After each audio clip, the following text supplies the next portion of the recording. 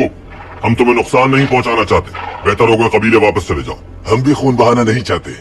हम तो हुक्म के गुलाम हैं। हमें जो हुक्म मिला है उसे पूरा करके ही रहेंगे हम। नहीं मैं तुम्हारी सुनूंगा,